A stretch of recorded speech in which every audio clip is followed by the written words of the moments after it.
Bismillahirrahmanirrahim. Assalamualaikum warahmatullahi wabarakatuh. Innal hamdalillah nahmaduhu wa nasta'inuhu wa nastaghfiruh wa na'udzu billahi min shururi anfusina wa min sayyiati a'malina.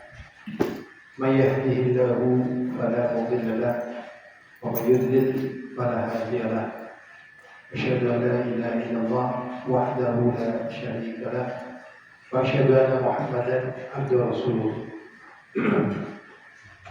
Allahumma shalli wa sallim ala Muhammadin wa ala alihi wa ashabihi wa man tabi'ahum bi ihsan ila yaumil qiyamah.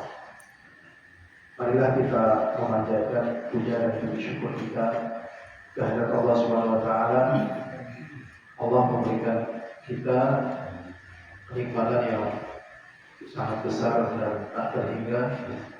Di antaranya kita diberi taufik dan hidayah untuk cinta pada agama ini, untuk tafaqquh fiddin, untuk mempelajari agama Allah SWT.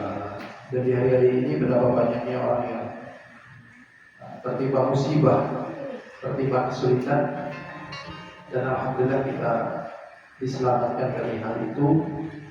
Dan kemudian Allah mudahkan kita untuk beramal saleh dengan kita mempelajari agamanya. Kemudian selawat serta salam semoga senantiasa tercurah untuk junjungan kita Nabi besar Muhammad SAW yang telah menunjukkan seluruh apa yang diwahyukan kepadanya. Beliau telah mempraktekannya, mengajarkannya, sehingga kita bisa mengetahui mana yang kurang, mana yang berlebih dari amalan kita. Kita kembalikan kepada contoh yang telah dicontohkan oleh Rasulullah SAW. Insyaallah dalam kesempatan kita kali ini kita akan melanjutkan pembahasan fikih muyasar. Dan kita masuk pada bab yang ke-9,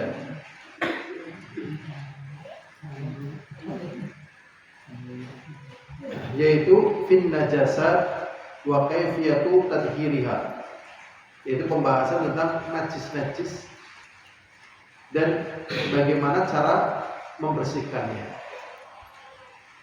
Wa fihi masail, dalam perkara najasat yaitu najis-najis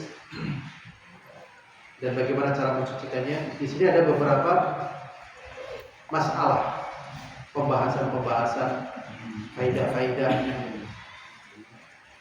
Yang pertama adalah ta'rifun najasah wa na'uha, definisi najis dan jenisnya. An-najasah hiya kullu 'ainin mustaqdharah. Jadi setiap hal yang dianggap menjijikkan, amara syari' bi'itinabiha, dianggap menjijikkan. Kemudian di sini ada ketentuannya, yaitu syariat memerintahkan untuk menjauhinya. Jadi patokannya adalah adanya perintah dari syariat. Wahia naw'an, dalam masalah najis ada dua jenis. Yang pertama, najasatu ainiyah, secara ainnya, secara zatnya, secara bendanya itu sudah najis. Jadi benda najis. Atau hakikiyah, atau hakikatnya memang dia najis. Wahia allati la tudhar bihal, ini yang tidak bisa disucikan. Kalau sudah najis tidak bisa disucikan. Contohnya khamr dijadikan cuka. Nah ini tetap haram ya, karena dasarnya adalah khamr. Karena dasarnya najis. Khamr itu najis. Ya, khamr itu najis. Jadi tidak bisa disucikan. Lianna ainaha najasah, karena memang zatnya itu najis. Di sini yang dicontohkan adalah karautil himar, seperti kotoran himar. Seperti kotoran himar. Waddam, dan darah. Darah di sini tentunya darah haid dan nifas. Jadi dalam pembahasan seperti ini memang kita harus punya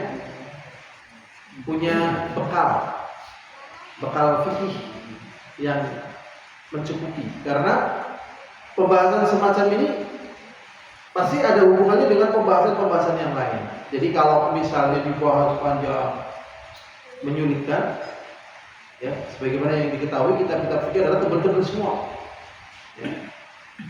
Kalau misalnya dikecilin, ditipisin seperti ini muyasar untuk penjelasan. Jadi yang najis di sini adalah darah haid dan nifas. Pembahasan sudah pernah dibahas, ya. Kemudian wal baul, kencing. Kencing itu najis. Maksudnya kencing di sini ya kencing manusia, ya. Tapi di sini tidak disebutkan kencing manusia, kencing. Padahal ada kencing yang tidak najis. Kencing apa? Kontak, bahkan diminum. Ya kan? Kalau memang najis maka haram diminum. Tidak najis. Ya. Kencing, ya, berarti kencingnya manusia atau kencing dari yang najis. Kencing dari yang najis. Sudah selesai, ya.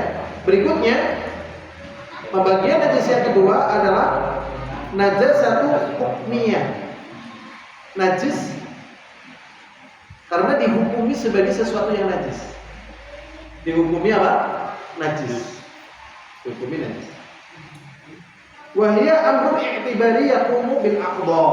Ini hanya sebuah ungkapan sebagaimana yang terjadi pada organ tubuh. Ya, misalnya bajunya najis, badannya najis gitu. Padahal bajunya kan suci, badannya suci, tapi karena terkena najis dia dikatakan najis gitu. Maka ini namanya apa? Hukmiyah, dihukumi najis. Wa yamna min sihhatis shalah. Sehingga pada perkara yang demikian ini, kalau sholat dia tidak sah. Jadi urgensi ahamnya mempelajari najasat, karena perkara najasat ini dibangun padanya ibadah yang sangat besar, yaitu apa? Sholat. Jadi perkara najasat demikian pentingnya bagi kaum muslimin, dan kaum muslimin mementingkan masalah itu karena dibangun padanya ibadah yang besar, yaitu sholat. Ini termasuk hukum Islam. Wa yashmul hadath al-asghar. Najis di sini meliputi hadath kecil. Alladzi yazulu bil wudu, yang akan hilang najis yang kecil atau hadas yang kecil dengan wudu. Seperti berak. Jadi sudah cebok, ya, berarti dia ada, kemudian dia wudu, maka dia kemudian menjadi suci. Ya, tidak najis, tidak hadas kecil. Berikutnya wal hadath akbar, dan juga hadath akbar. Hadath akbar, dia tidak dalam keadaan suci, tapi tidak dikatakan najis, ya, tapi hadath dalam keadaan tidak suci, tapi yang besar. Alladzi yazulu bil ghusl kal janabah, yang ini dia bisa jadi suci dengan mandi janabah. Wal aslu alladzi tazulu bihi najasah wal ma, sedangkan pokok di dalam masalah menghilangkan najis adalah air. Sehingga kita kaum muslimin mempelajari sifat air, dan air yang asli. Jadi innal ma'a la yunajjisu syai'un, sesungguhnya air itu tidak bisa dinajisi dengan sesuatu apapun juga selama air itu masih seperti kondisi aslinya air. Gitu. Tadi dalam hadis Rasulullah SAW mengatakan innal ma'a la yunajjisu syai'un, Sesungguhnya air itu tidak bisa dinajisi oleh apapun juga, selama air itu masih kondisinya sebagaimana air yang asli. Tapi kalau sudah berubah dari air yang asli yang tidak bisa dinajisi oleh sesuatu apapun, ya, dalam hadis yang lain, illa an taghayyara rihuhu aw ta'muhu aw launuhu bi najasi tahmiluhi, kecuali kalau berubah bau, warna, rasa dengan ya hadat yang mengotorinya, nah ini sudah berubah menjadi air yang bukan aslinya air, maka ini bisa menjadi air yang najis begitu. Makanya di dalam mendudukan perkara yang demikian ini harus tepat. Dan asalnya adalah air yang menghilangkan najis. Wa huwa al-asal fi thaharah. Dan ini adalah pokok di dalam masalah bersuci. Sebagaimana firman Allah SWT, wa yunazzilu 'alaikum minas sama'i ma'an liyutahhirakum bihi. Al-An'am ayat 11. Dan Allah Subhanahu wa taala menurunkan buat kalian air dari langit. Jadi memang diturunkan. Air itu dari langit. Turunkan. Ya bukan memuai ke atas kemudian turunkan. Memang dari atas turunkannya. Yudhahirakum bihi, untuk mensucikan kalian dengan air hujan tersebut. Al-Anfal ayat 11. Berikutlah hadirul rahimani wa rahimakumullah. Kita lanjutkan. Wa hiya ala thalathati aqsam. Najis ini dalam agama kita dibagi menjadi 3. Yang pertama najasatul mughalladhah, najis mughalladhah. Ini pelajaran SD. Ya, pelajaran SD kan pembagian najis. Ya, masih ingat waktu di SD? Dipelajari kayak gini. Kelas 3 ya, kelas 3 SD. Yang pertama najis mughalladhah, najis berat. Wa hiya najasatul kalb wa ma tuwalladu minhu, yaitu najis dari anjing dan yang terlahir dari anjing. Babi tidak. Dari sisi kenajisan anjing paling najis. Anjing. Babi enggak, beda hukumnya ya. Berikutnya najasatul mukhaffafah, najis ringan. Wa hiya najasatul baulil ghulam, yaitu najis anak laki-laki. Alladzi lam yu'kal ta'am, yang tidak makan makanan. Ini najis ringan. Ya. Najis perempuan, bayi perempuan beda ya dengan najis laki-laki. Ada yang mengatakan, kenapa kok bayi perempuan najisnya lebih besar daripada bayi laki-laki?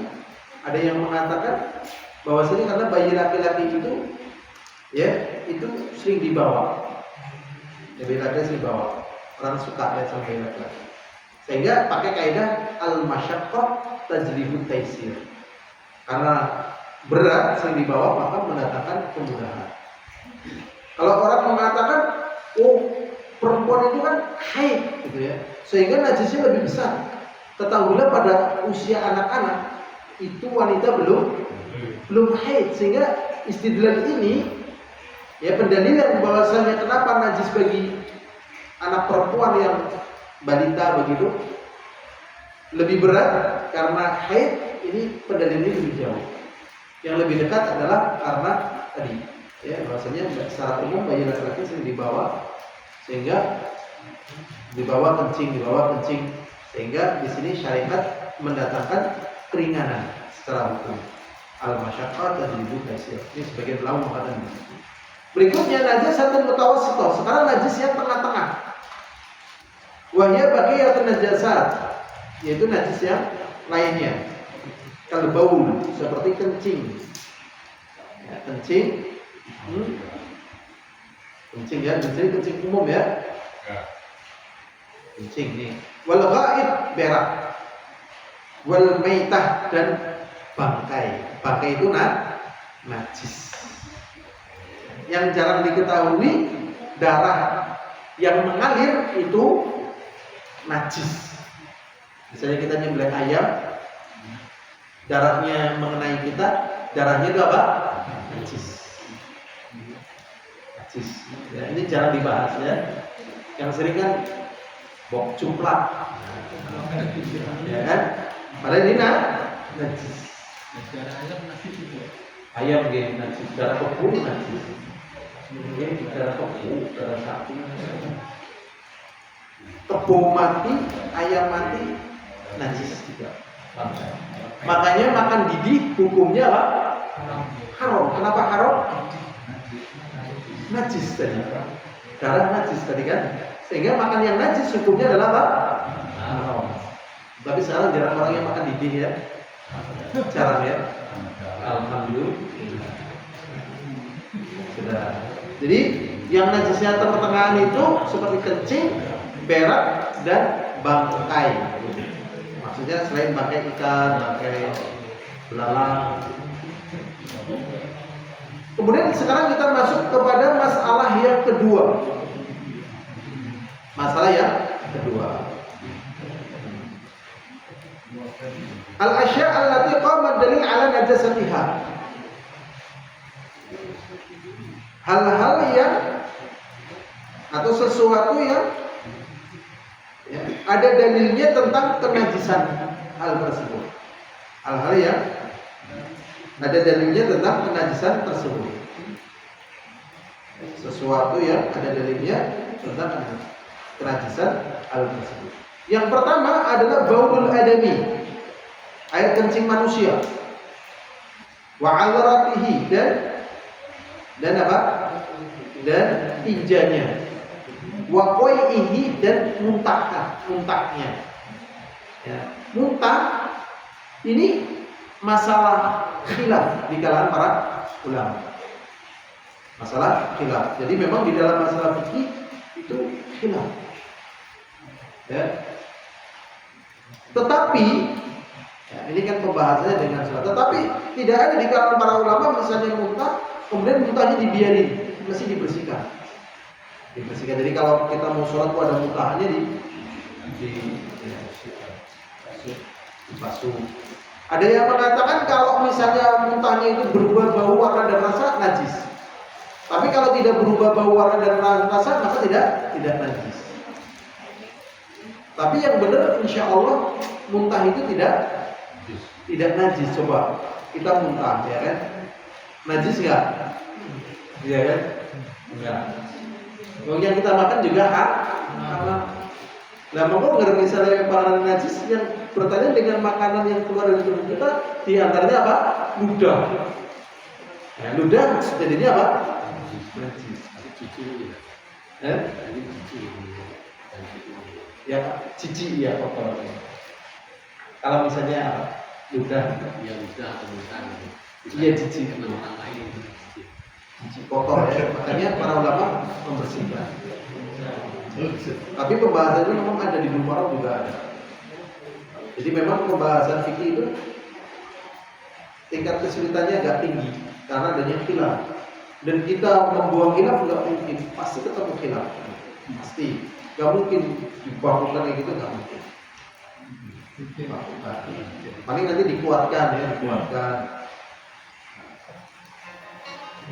Berikutnya illa baulu sobi, kecuali air kencing bagi laki-laki. Alladzi lam yuqad at-ta'am, yang tidak makan makanan, belum makan makanan. Wa yakfi birishihi. Jadi air kencing bayi yang belum makan makanan, cara membersihkannya adalah cukup diciprek.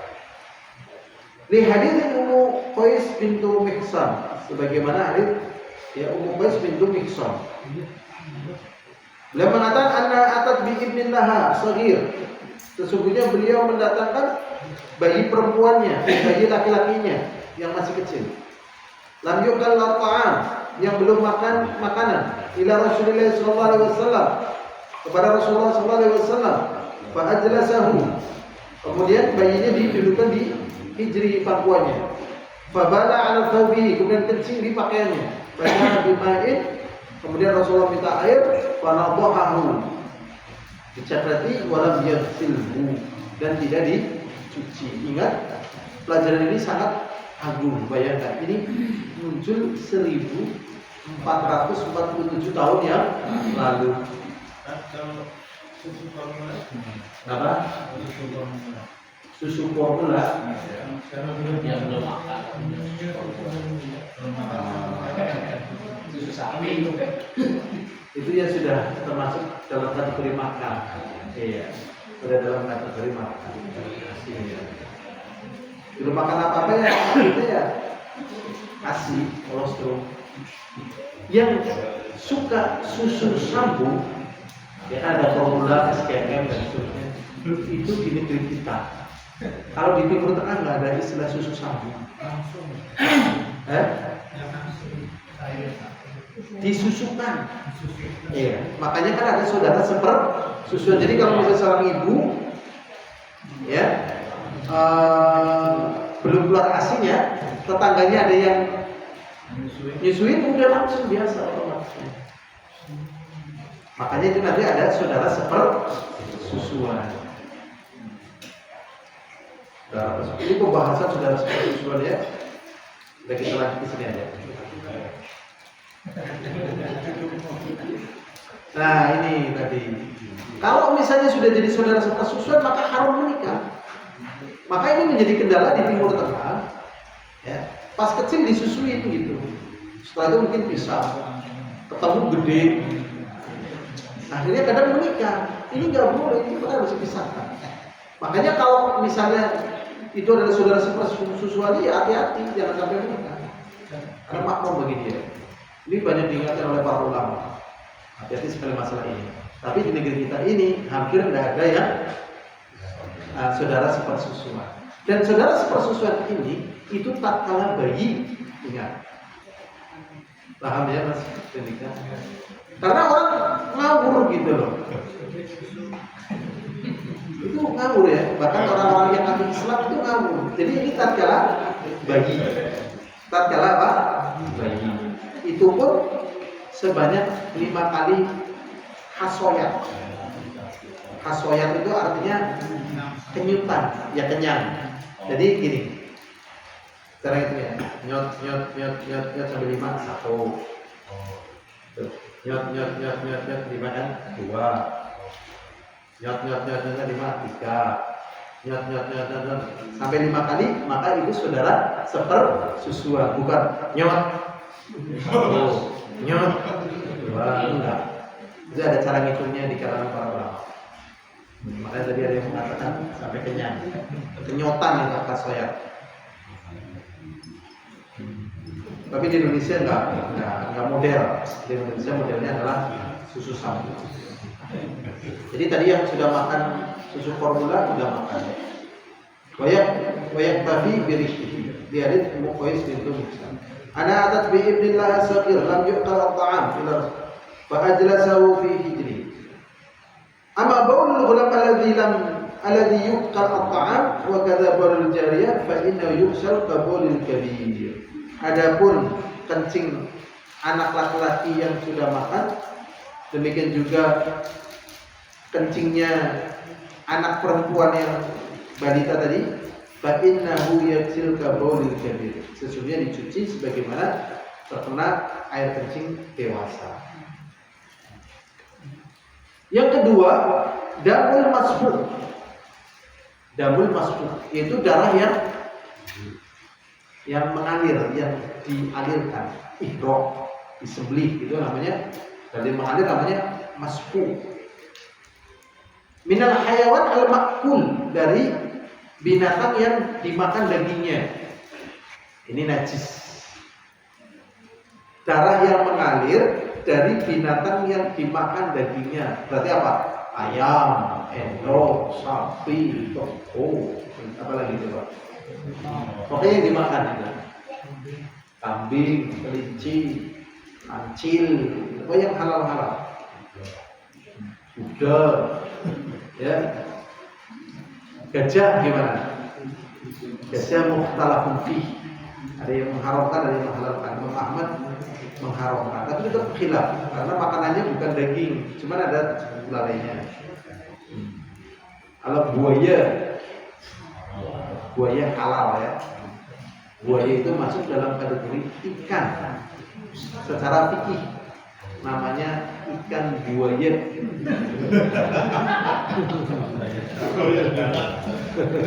Buaya darat tidak ada, adanya buaya air. Ya. Ya, tidak ada, adanya buaya air, makanya ikan buaya. Dan ternyata yang bisa di darat itu bukan hanya buaya, labi-labi, biawak halal.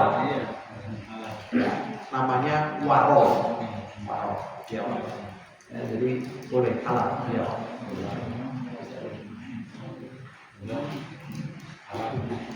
Sudah ya, Adam al-masbuh minal hayawan al-ma'kul, darah yang mengalir dari binatang yang dimakan. Amadam alladhi yabqa fil laham, ada darah yang nempel di daging. Ada kan nyembelih ayam ada darahnya itu, sudah matang. Ya.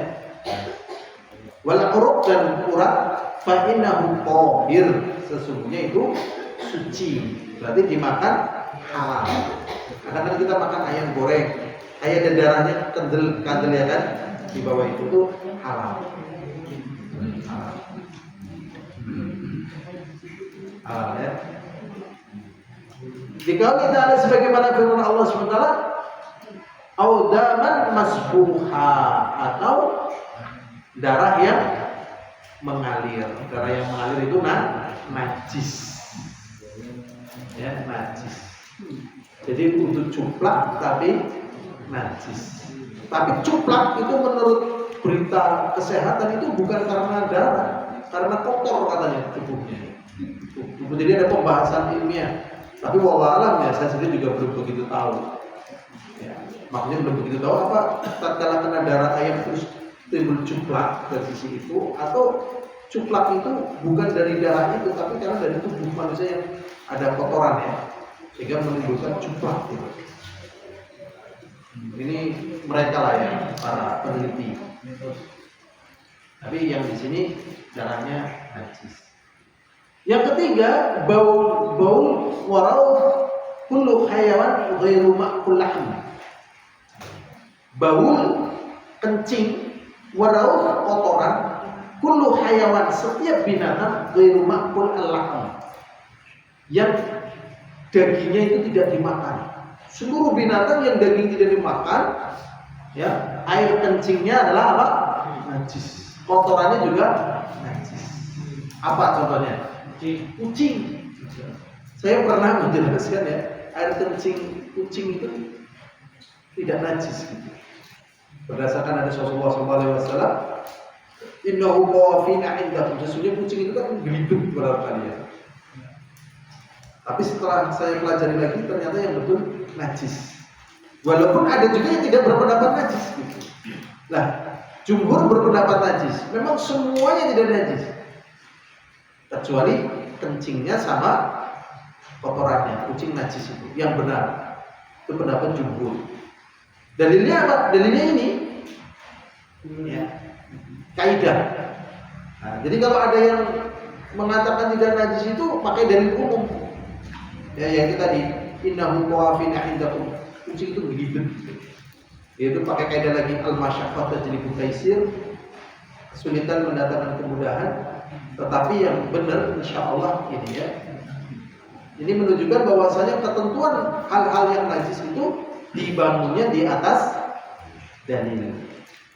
Kalau misalnya ada yang berbeda dan orang berbeda itu memiliki dalil yang kuat, hujah yang kuat, dan dia adalah orang yang bisa berdalil, monggo apa-apa.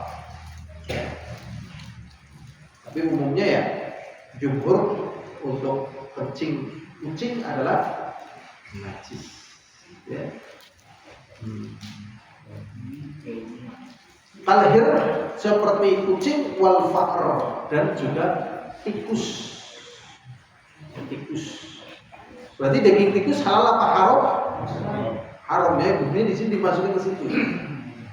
Tetapi di sebagian negara orang makan daging tikus dan ternak tikus. Bukan sebagian negara sekarang ya, itu banyak peternak tikus putih. Gitu. Jadi ternak tikus putih itu. Mungkin kayaknya buat daging. Kalau yuyu Pak, Kenapa? Yuyu kan ikan. Ikan yuyu lah, tadi ikan buaya, ikan yuyu ini, yuyu apa itu yang Jadi kan ada yuyu kopi, ada yuyu satu watu gitu. Yuyu watu halal apa haram? Halal, masih dalam kategori ikan. Lalu kok bisa ada yang membedakan kalau yuyu watu jangan dimakan gitu? Beracun ya? Nah ini sebab beracunnya ini yang menjadikan tidak boleh dimakan. Tapi kalau dia tahu cara bagaimana makan yuyu watu sehingga dia tambah sehat dan tidak terpengaruh dengan apa yang terkandung dari racunnya, nggak apa-apa. Kayak seperti makan ikan buntal. Jadi sebagian orang mati makan ikan buntal, tapi sebagian orang tahu cara makannya malah tidak mati. Tapi walaupun ya secara umum makan binatang ini dihindari, berbahaya. La darara wala dirar. Tidak boleh membahayakan ya. Air kencing onta lain itu, ya itu kan boleh. Makanya di sini ya binatang yang tidak boleh dimakan seperti cing, tikus, apalagi yang tidak boleh dimakan. Anjing jelas ya, apalagi wah, cicak. Nah, itulah. Makanya pembahasan air kencing itu sering sulit ya. Tapi di sini cicak tidak contohkan. Saya ngisi taklim di beberapa tempat saya bilang tidak najis karena apa? Itu tadi al-masyaqqah tajlibut taisir. Jadi kesulitan itu mendatangkan kemudahan. Tapi kalau kita kembali kepada definisi ini jadinya najis gitu. Tapi zahirnya tidak najis. Karena memang kenajisan itu kan tadi di sini nih, di awal nih. Makanya definisi menjadi penting kan? Nih. Definisinya ini kan. Definisi pertama kali. Coba ya. Najis adalah segala sesuatu yang dianggap kotor atau jijik amara syari' bi istinabiha, yang diperintahkan secara syariat untuk menjauhinya. Lah, kan kadang nggak menemukan dalil-dalil khusus. Akhirnya pakai kaidah. Pakai apa? Kaidah untuk menentukan.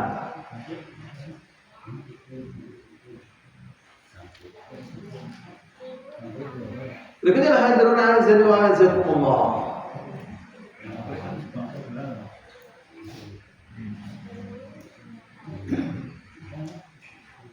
Berikutnya bangkai ya. Apakah itu bangkai? Wahiyya mamata hatafa anfuhu min ghairi zakatin syar'iyyah. Ini qali ta'ala la ya ayyakuna maita. Tidak atau jangan. Mungkin dia termasuk bangkai. Jadi yang sudah tidak bisa bernafas bukan karena disembelih secara syar'i. Ya, tidak disembelih secara syar'i. Jadi mematikan binatang itu banyak caranya. Ya. Banyak caranya, ada yang disetrum, ada yang ini dan itu coba. Ya kan? Lah, zahirnya sebatas yang saya ketahui secara syar'i itu hanya nyembelih pakai pisau ya. Bismillah. Sebagian orang nyembelih pakai air. Dengan air itu lebih cepat.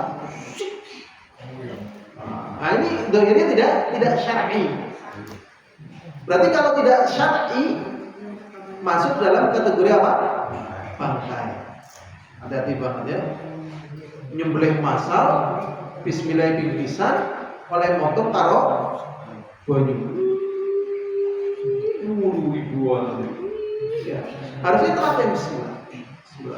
Walaupun mungkin ada juga ulama yang mengatakan belum boleh bismillah untuk semuanya gitu.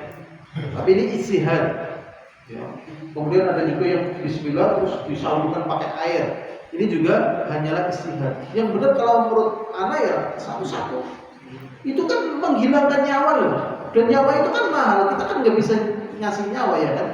Dan nyawa itu milik siapa? Allah. Dan Allah mengizinkan itu bisa jadi halal tatkala dengan menyebut namanya bismillah. Telaten aja kenapa sih? Bismillah. Allah sudah mengizinkan sesuatu yang besar untuk dilepaskan. Dari bismillah ini hati-hati nih. Ayam yang ketabrak motor masih hidup, dan kemudian disembelih itu Halal. Yang benar maksudnya karena tabrak. Ayam ketabrak motor. Ya. kakinya lepas, ayamnya hidup dipiara. Nah, dagingnya digoreng yang lepas tadi, kan nggak mungkin di sana. Halal apa haram? Haram. Haram ya. Kalau lewat buruan anjing tak. Kalau buruan anjing itu apabila dia menangkapnya pakai bismillah, halal. Halal. Bismillah itu asli. Dan anjingnya di sini adalah anjing mu'allam. Anjing yang sudah terlatih dan melepasnya pakai apa? Bismillah. Nah, kemudian bekas gigitannya ini dibuang. Jadi yang diarah adalah yang tidak bekas gigitan ini dibuang.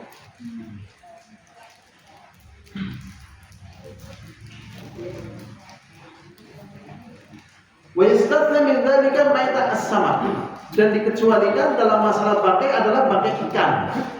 Ya, bangkai ikan. Jadi kadang orang nggak mau makan daging ikan yang besar, padahal itu haram. Kadang butuh kefahaman ya antara rakyat sama pemerintah. Misalnya kok menjumpai bangkai ikan hiu ya, selagi masih sehat dimakan, makan aja. Kan gizi ya kan. Dulu sahabat pernah menemukan ikan besar dalam kelaparan, itu gede banget, segunung ikannya. Sampai mata ikannya itu bisa buat duduk. Jadi buat duduk orang duduk situ, dan untuk mencedup minyaknya itu diceduk sampai sebanyak itu. Sehingga waktu itu para sahabat, kalau nggak salah jumlahnya sampai 2000, pulang kemudian dalam keadaan gemuk lagi dagingnya. Jadi kadang kan di negeri kita ini kan udah itu dilanjutkan lagi, udah ada apa-apa di ikannya, ikan ambar, ikan paus.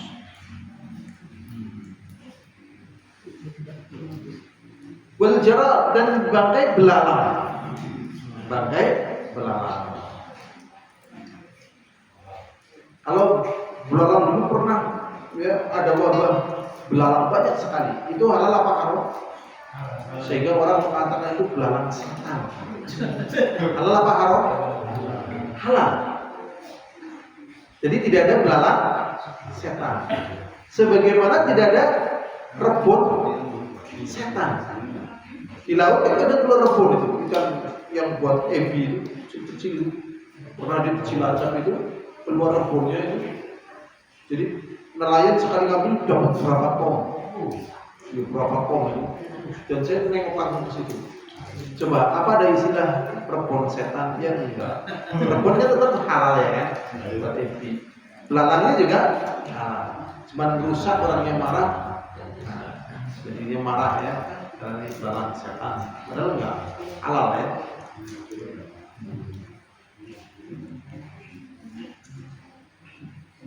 Berikutnya al-madhi. Madhi juga najis. Madhi adalah air yang kental, yang terpancar. Yakhruju indal mula'abah atau ladhkuru al-jima', yang keluar tatkala bermesraan atau ingat jima'.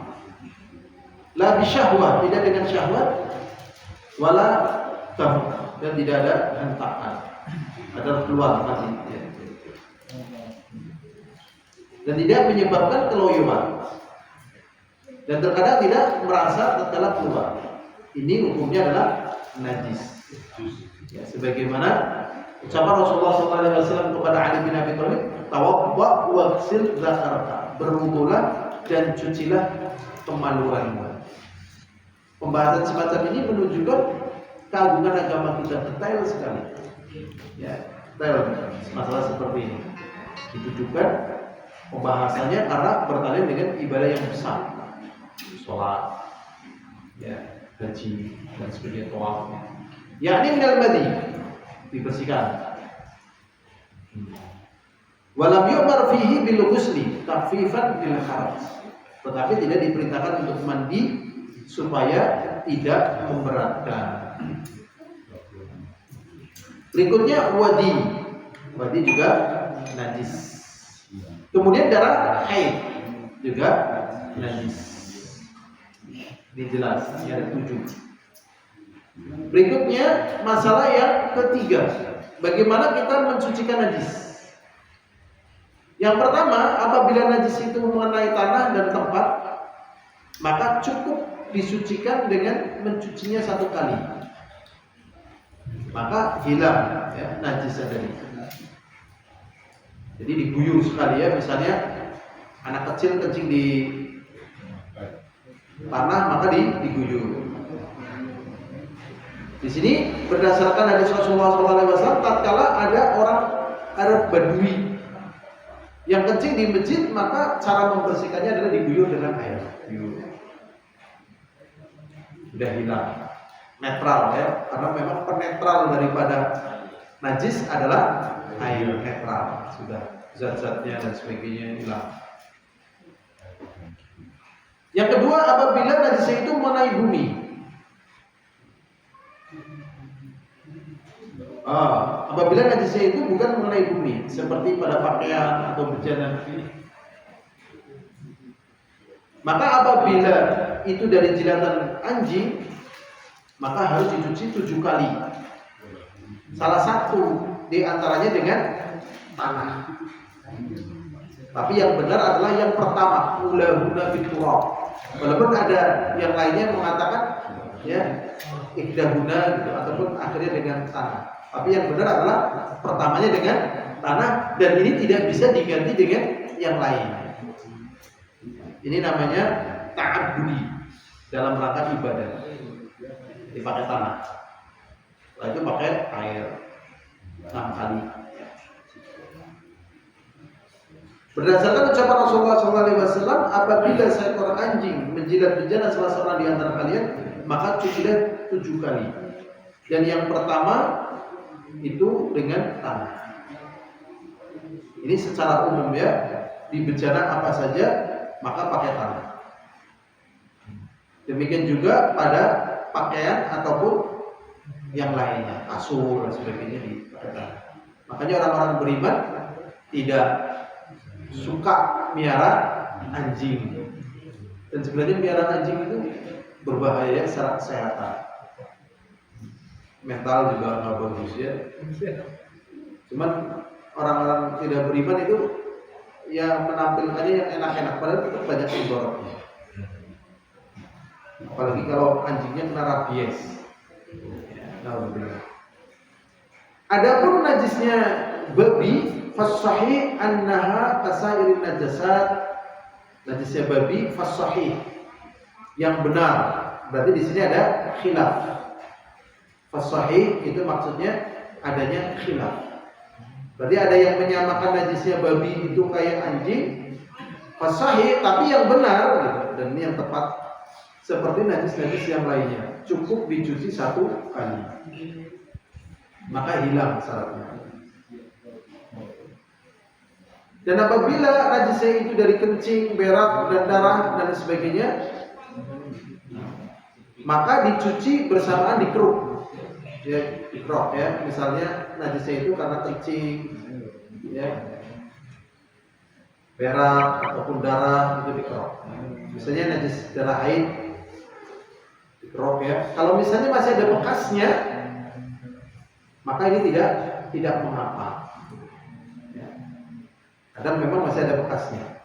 Selagi sudah bilang bau, ya, dan ya, bau dan rasa ya, warnanya masih membekas. Dia diguyur. Tapi di sini disebutkan yakfi fi ghusliha marratan wahidah, cukup dicuci sekali. Kalau kita kan cucinya lebih dari sekali, gosok-gosok, mesin cuci dan sebagainya.